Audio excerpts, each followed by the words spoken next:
नमस्कार साथियों। इस देश में ऐसा पहली बार हो रहा है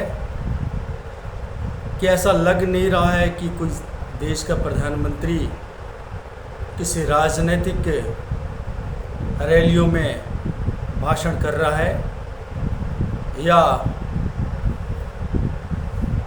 गोदी मीडिया के रंगमंच से वो जिस तरह की बातें कर रहे हैं वो ऐसा नहीं लग रहा है कि वो एक राजनीतिक पार्टी के नेता हैं।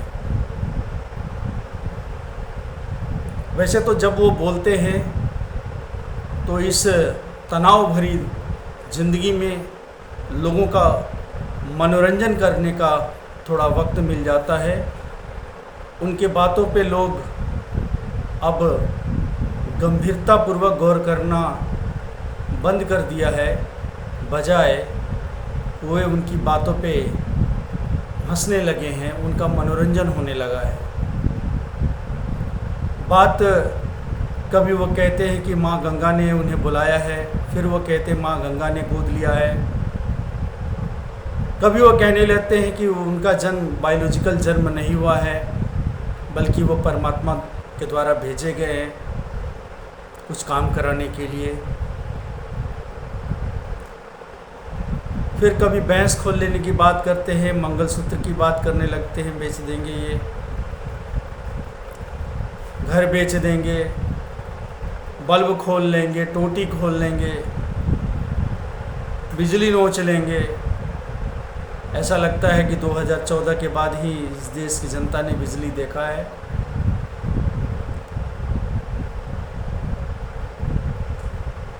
और बहुत सारे प्रदेश जहां भाजपा की सरकारें नहीं हैं, वहाँ बिजली तो काफ़ी पहले से है, या वहाँ बिजली पहुँची है तो उसमें नरेंद्र मोदी का क्या योगदान है, इसकी तहकीकात किया जा सकता है। बिहार में तो नीतीश कुमार के आने के बाद घर घर बिजली पहुंची।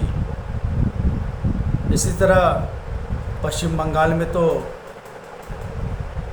नरेंद्र मोदी की सरकार नहीं है, तमिलनाडु में नरेंद्र मोदी की सरकार नहीं हुई, आंध्र में नरेंद्र मोदी की सरकार नहीं हुई, तो मोदी ने कैसे बिजली दे दिया सब जगह?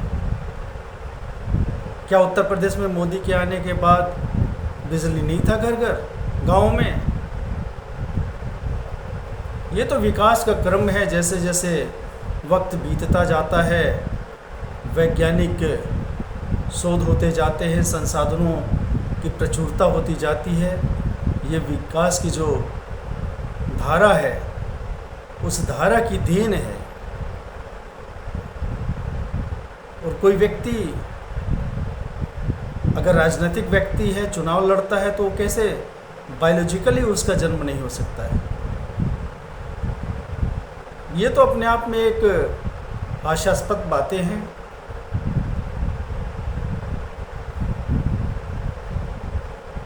यदि उनको परमात्मा ने इन कामों के लिए भेजा है तो क्या नोटबंदी जैसा काम उनसे परमात्मा ने कराया, जिसमें लाइन लगने से सैकड़ों व्यक्तियों की जाने गई? क्या कोरोना की अव्यवस्था भी परमात्मा ने कराया, जिसमें हजारों हजार व्यक्ति का अव्यवस्था के कारण से, प्रशासनिक अव्यवस्था, प्रशासनिक असफलता के कारण हजारों हजार देशवासियों की मृत्यु हुई? क्या इलेक्ट्रल बॉन्ड भी का जो फ्रॉड है, जिसे वित्त मंत्री के पति खुद कह चुके हैं कि दुनिया के सबसे बड़े घोटालों में से है, क्या परमात्मा ने भी उनसे ये घोटाला करवाया? क्या परमात्मा ने ही बूचर खानों से 250 करोड़ का रिश्वत दिलवाया इन्हें? और परमात्मा ने आदेश दिया कि गौ कशी होती रहे और उनसे तुम चंदा ले लो। क्या परमात्मा ने ही इनसे गलत वैक्सीनेशन देशवासियों को दिलवाया? ये सरासर झूठी बातें हैं। क्या परमात्मा यदि है तो वो इतना निर्दयी हो सकता है कि नरेंद्र मोदी जैसे निरंकुश, तानाशाह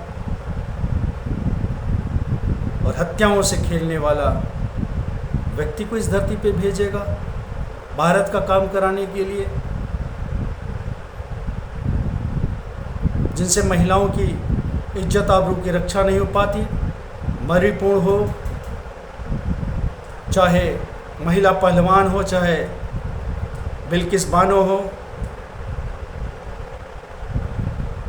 चाहे सिंगर के पक्ष में रैलियां निकालने वाली वाजपेयी हो, चाहे जम्मू कश्मीर में एक बच्ची के बलात्कार, मंदिर में बच्ची के बलात्कार के पक्ष में वंदे मातरम रैली निकाली गई। क्या ये सब परमात्मा ने इनसे करवाया? साथियों, ये एकदम झूठी बातें हैं, मनगढ़ंत मिथ्या बातें हैं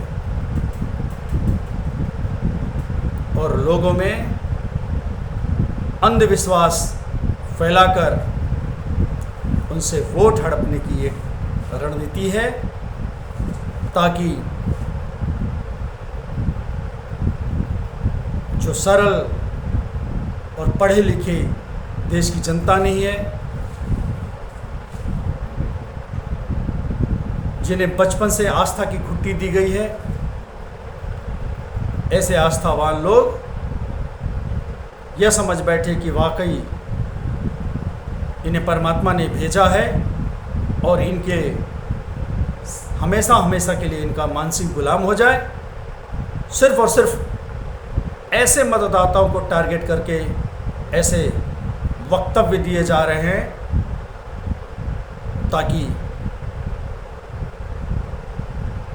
ये उनका वोट बैंक पक्का हो सके।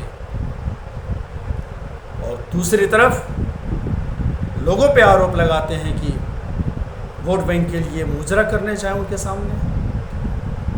एक शर्म की बात है और लज्जा की बात यह है कि चुनाव आयोग चुप बैठा हुआ है, तमाशाबीन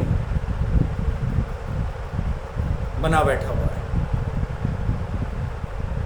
वो देश में न जाने कौन सी राजनीतिक संस्कृति चुनाव आयोग विकसित करना चाहता है, किस तरह से निचले स्तर का वक्तव्य आ रहा है प्रधानमंत्री के द्वारा, निवर्तमान प्रधानमंत्री के द्वारा, और चुनाव आयोग इस पर कोई भी कार्रवाई नहीं कर रहा है। इतना अशक्त चुनाव आयोग तो शायद इंदिरा गांधी या आज़ादी के बाद से कभी नहीं रहा होगा। ये एक संकट है और इसलिए हम सभी को जागरूक होके जो भी बची हुई सीट है उस पे नरेंद्र मोदी और इसके तमाशा के खिलाफ, लोकतांत्रिक मर्यादा की धज्जियां उड़ाने के खिलाफ हमें अवश्य ही वोट करना चाहिए। एक एक सीट का महत्वपूर्ण योगदान 4 जून के बाद हो सकता है। इसलिए पूरी तरह से कोशिश करके एक एक सीट पर भाजपा को परास्त करने का हम सभी को यथासंभव प्रयास करते रहना चाहिए।